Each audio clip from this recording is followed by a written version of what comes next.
Olá, hoje é dia de finados e eu quero dividir com você algumas reflexões que me acompanham há alguns anos, 20 e poucos anos. Desde que eu me especializei em psico-oncologia, eu tenho me dedicado um pouco do meu tempo, um pouco dos meus estudos a esse tema: morte, luto, finitude. E eu me lembro que quando eu comecei a fazer a especialização em psico-oncologia, quando eu comecei a tratar desses assuntos e a falar nesses assuntos, as pessoas se preocupavam um pouco, falavam: mas você é uma pessoa tão delicada, acho que você vai sofrer tanto lidando com isso. Outras vezes as pessoas falavam: mas isso é tão triste, você vai viver situações tão tristes. E eu não sentia isso, eu não sabia explicar, mas eu sabia que eu não sentia isso, essa tristeza. E eu, algumas vezes, 2 vezes, eu trouxe, nessa época, 20 e poucos anos atrás, eu trouxe a Muriaé, o Haroldo Escudeiro, que é um psicólogo, que hoje é o presidente, é o coordenador da Rede Nacional de Tanatologia, tem um canal no Instagram muito ativo, faz muitas postagens, tem sempre muitos temas interessantes. Algumas pessoas participaram de um grupo de trabalho que a gente fez, e de lá para cá eu venho sempre me dedicando a esse assunto. Até porque comecei de fato a trabalhar com pacientes de câncer, criei o grupo de vida junto com as minhas amigas Gilca Napier e Fernanda Canedo. De lá para cá não parei, mas esse tema, ele sempre foi um tema que provoca um certo desconforto. Nesse início, as pessoas me perguntavam, quando eu comecei a tornar isso público, quando o grupo de vida começou a existir, as pessoas me perguntavam assim: mas você está preparada para a morte dos seus pais, por exemplo, que ainda eram vivos, né? E eu sempre respondia da mesma forma: depende do que você considera estar preparado. Se você considera estar preparado não sofrer, não estou e espero que nunca esteja. Se você considera que estar preparado é saber que eu vou sofrer e aceitar este sofrimento como sendo parte da minha vida, sim, estou. E eu sei porque algumas pessoas diziam, mas porque a maioria delas deixava transparecer que elas não acreditavam. E hoje, passados alguns anos da morte dos meus pais, eu posso dizer: sim, eu estava preparada. Eu sabia que eu ia sofrer e eu sofri. Eu sabia que eu sentiria para sempre muita saudade e eu sinto. Mas eu também sabia que eu conseguiria encarar isso, olhar para isso com naturalidade. É claro que isso é completamente diferente da morte de um filho, da morte por acidente, que você não tem esse tempo de se preparar. Mas você precisa considerar que essa possibilidade sempre existe. E eu estou lendo o livro Manual do Luto, do Fabrício Carpinejar, e tem um trechinho que ele fala assim: não há como impedir a dor de chegar. Não dispomos da onisciência, mas há como impedir que ela seja vazia. Porque uma dor deserta esvazia toda a nossa emoção, toda a nossa gratidão, todo o nosso juízo, toda a nossa capacidade de pensar e reagir. Então, nos últimos tempos, eu tenho encontrado coisas lindas, tocantes, quase todas muito simples. Mas também eu percebo o quanto é difícil para a grande maioria das pessoas se aproximar destas leituras, destas conversas, destas experiências. Nós evitamos olhar, como sociedade, nós evitamos olhar. E é muito curioso, porque nós evitamos olhar para a morte que nos afeta diretamente, para que está perto de nós, e nós temos uma certa atração perigosa por mortes espetacularizadas, por grandes tragédias, por grandes violências, e a gente se alimenta disso. Crescem, né, o número de guerras no nosso mundo, cresce o número de massacres em escolas, em clubes, em cidades, cresce. Nós temos dificuldade de olhar para a nossa própria morte, porque nós certamente morremos um pouco quando morrem pessoas que a gente ama, e nós temos um vínculo, uma avidez, uma curiosidade pelo espetáculo morte. Recentemente eu tenho tido a companhia bastante frequente da doutora Ana Cláudia Quintana Arantes. Eu li 2 dos livros dela, A Morte é um Dia que Vale a Pena Viver e Para a Vida Toda Valer a Pena Viver. Leio outras, acompanho publicações dela, já revi o TEDx dela algumas vezes.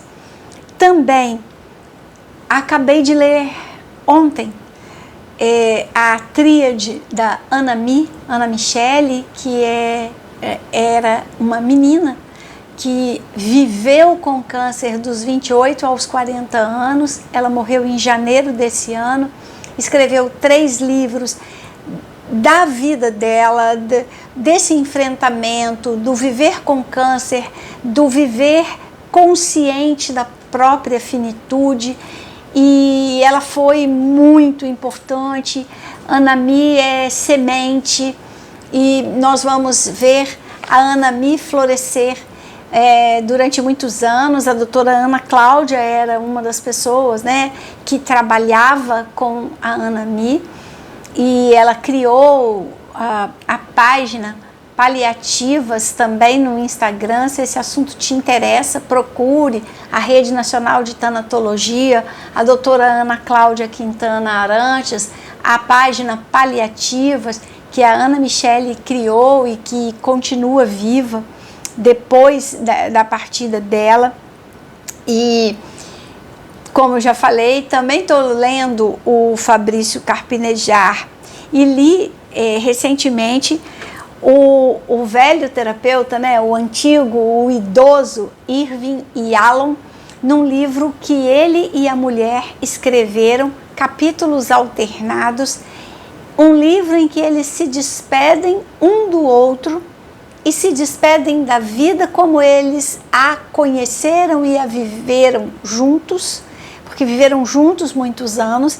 E a Marilyn está gravemente doente, e no livro, né, passa o momento em que ela também morre, e é eles se despedindo um do outro e se despedindo da vida, que eles dizem várias vezes que eles não reconhecem mais a vida sem o outro. E eles estão vivendo esse processo. Então, eu tenho feito essas leituras, elas me ajudam muito a refletir. E, curiosamente, eu acho que a pessoa que nunca se aproximou desse assunto, ela tem dificuldade de acreditar, mas pode acreditar. Essas leituras e pensar a esse respeito faz com que seja muito melhor viver. Eu tenho plena consciência, ou quase plena, porque ela pode aumentar com o tempo, mas eu tenho uma profunda consciência de que cada dia que eu vivo é único, que cada encontro é único e que eu preciso viver, eu preciso desfrutar. Então eu preciso cuidar da minha saúde, eu preciso reconhecer que eu estou envelhecendo, me alegrar, porque se eu estou envelhecendo é porque eu estou vivendo e preciso descobrir maneiras cada vez mais sintonizadas com o meu momento, mas maneiras de viver. E isso vem de estudar, de ler, de pensar sobre a finitude. Então, tem coisa triste? Sim, às vezes tem. E um pouco triste, mas não só triste. Passa um tempo e essa coisa que era triste, ela se transforma em uma alegria, em uma consciência apaziguada de estar compreendendo alguma coisa que é muito importante. Porque se a gente for parar para pensar, a nossa vida diária nos afasta dos silêncios e das ausências que vamos colecionando ao longo da vida. Quantas ausências, né? E nesses dias que eu vim pensando, né, em como eu ia falar isso e o que eu ia comunicar dessas reflexões, eu fui me lembrando de algumas experiências. E eu me lembrei que a minha avó materna morreu quando eu tinha 30 anos. Então eu já era adulta. E ela era minha madrinha de batismo. E a última colcha de crochê que ela fez é minha. E um dia eu coloquei na cama. E eu morava próximo da minha mãe. Quando a minha mãe chegou na minha casa e viu a colcha na cama, ela chorou muito e falou que ela estava com muitas saudades da mãe dela. Eu confesso que eu não compreendi, porque minha mãe não visitava minha avó todo dia. Elas se falavam com muita frequência. Minha avó era uma pessoa bem assim, seca. E como assim? Qual era aquele lugar? Mas eu parei para pensar. Depois, um dia, consultando com um médico, um ortopedista, já um senhor, lá em Juiz de Fora, ele já conhecia muitas pessoas da minha família, perguntou algumas coisas, eu respondia que meus pais tinham falecido. E ele falou para mim, você é psicóloga, eu vou te confidenciar uma coisa. Dando aula lá na universidade, eu via meus colegas se afastarem uma semana, principalmente porque morreu a mãe. E os caras voltavam abatidos, e eu falava assim, por que esse cara tá desse jeito? Ele já é velho. Por que ele está sentindo essa falta da mãe? Isso é inexplicável para mim, isso não faz sentido. E aí a minha mãe morreu. E aí eu me senti exatamente igual a eles se sentiam. E aí eu compreendi. Então essas vivências, essas lembranças, essas experiências foram vindo a mim à medida que eu fui pensando em como eu ia fazer, o que eu ia comunicar, né, como eu ia me expressar, para dizer que é assim, a nossa vida diária nos afasta das ausências que nós carregamos dentro de nós. Quanto menos vivemos a consciência da finitude, da nossa e da de quem amamos, mais nos afastamos do sentido da liberdade de viver. Mais fica difícil entender e fazer algumas escolhas com consciência do que eu vou privilegiar, de onde eu vou gastar meu tempo, o que eu vou acumular, do que eu vou abrir mão.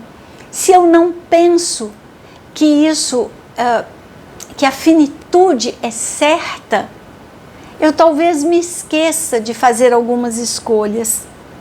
A doutora Ana Cláudia Arantes escreve no livro Para a Vida Toda Valer a Pena Viver, ela escreve assim: o morrer pode ficar para amanhã, mas o viver é melhor que seja hoje.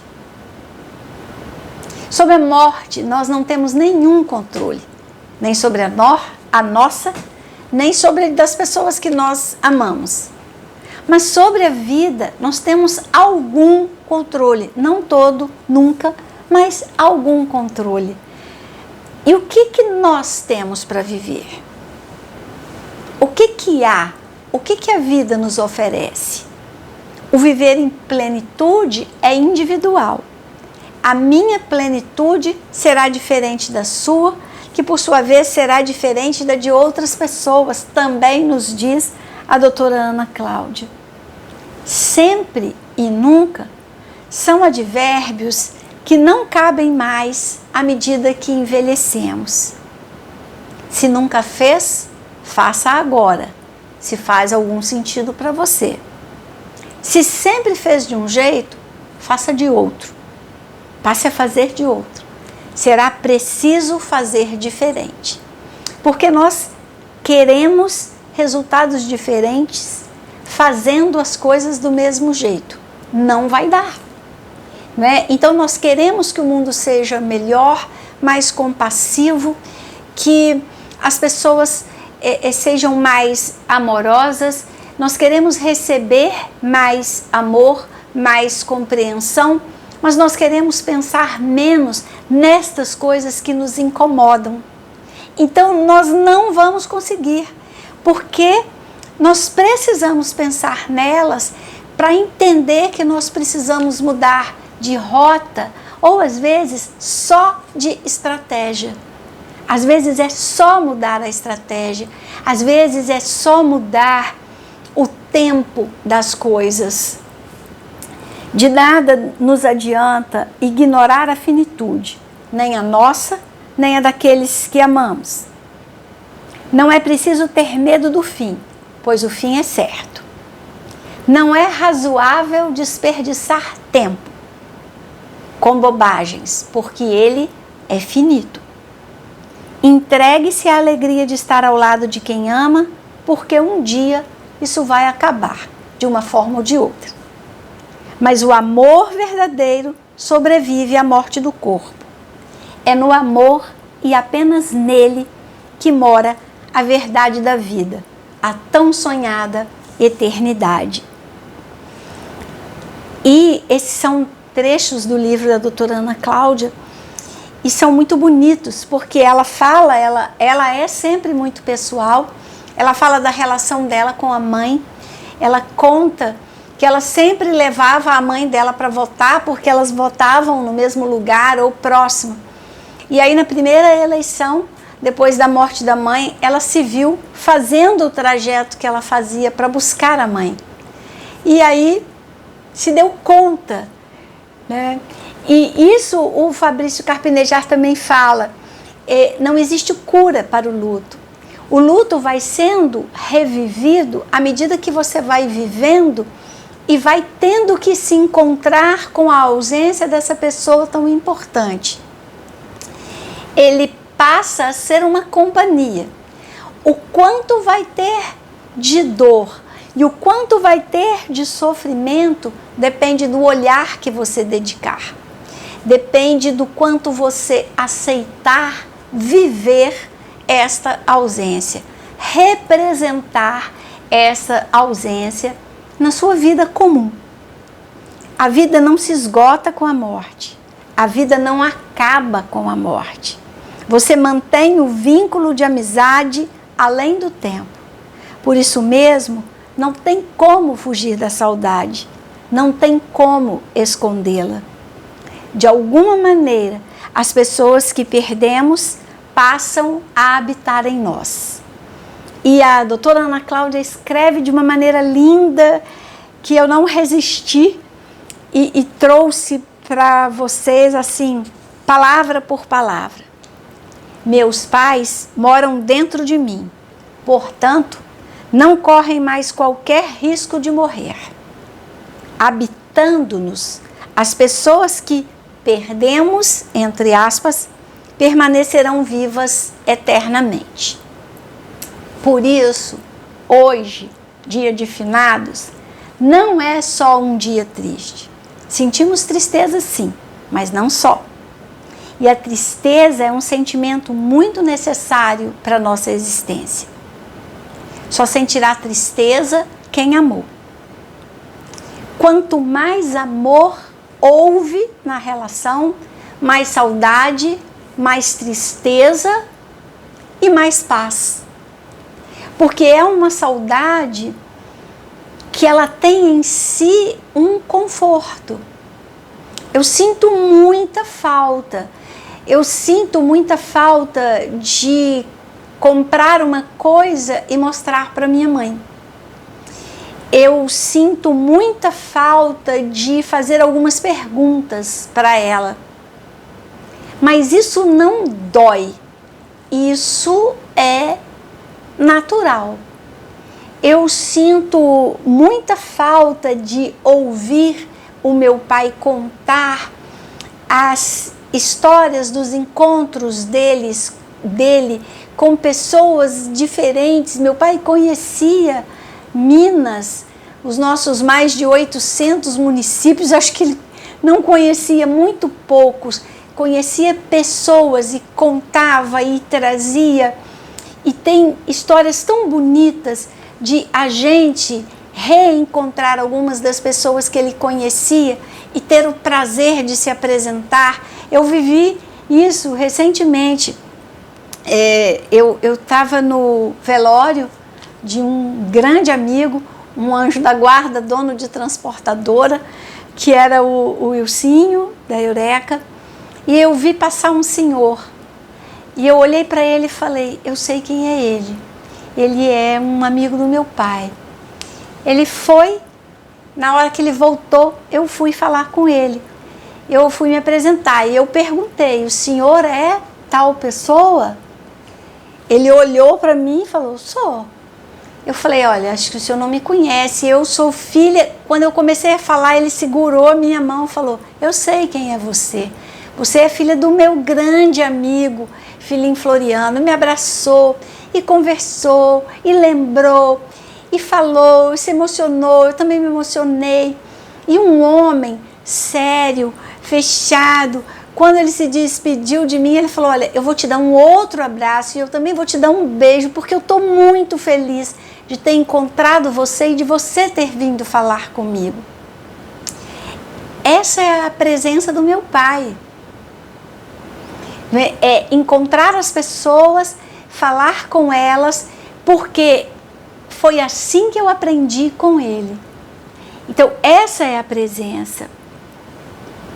Essa ditadura, essa obrigação de ser feliz o tempo todo, de ser equilibrado o tempo todo, de estar sempre muito bem, nos priva de viver tudo que a vida nos oferece.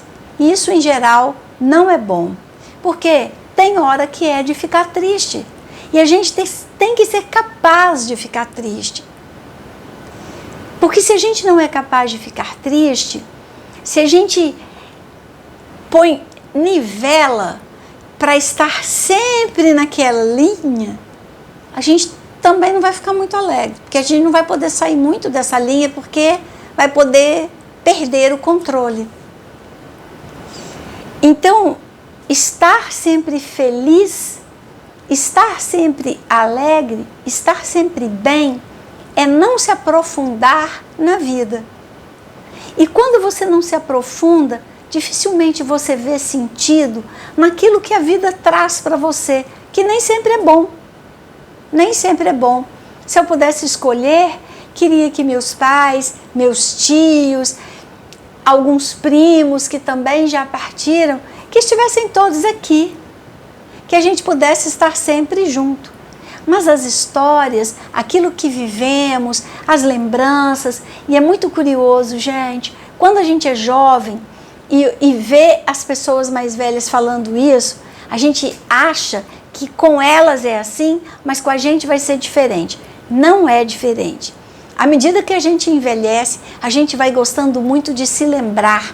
E a gente vai lembrando coisas que de repente ficaram 40 anos esquecidas, mas elas passam a vir para nós, para a nossa vida, para nos ajudar a dar sentido para a vida, nesse momento do envelhecimento, que a vida costuma ficar desafiadora, que aparecem doenças, problemas, limites, e a gente precisa de muita vontade e de muita clareza e de muita humildade, mas também de muita alegria, de muito encontro e de muita saudade, para continuar vendo sentido nisso. Hoje, para mim, finados é o dia da saudade, o dia do reencontro, um dia em que talvez nos permitamos parar, encontrar as ausências que nos povoam, lembrar quem somos a partir de quem nos formou e também a partir de quem nos encontrou no caminho. Hoje, para mim, é o dia da saudade. Hoje é um dia para viver e celebrar todas as presenças que temos em nós, que se constituem em ausências físicas, mas em presenças afetivas, profundas e para sempre guardadas em nós. Eu espero, sinceramente, que você viva esse dia de finados como o dia da saudade, como o dia de celebrar grandes amores, grandes relações, grandes presenças e grandes experiências na vida, de vida, com a vida.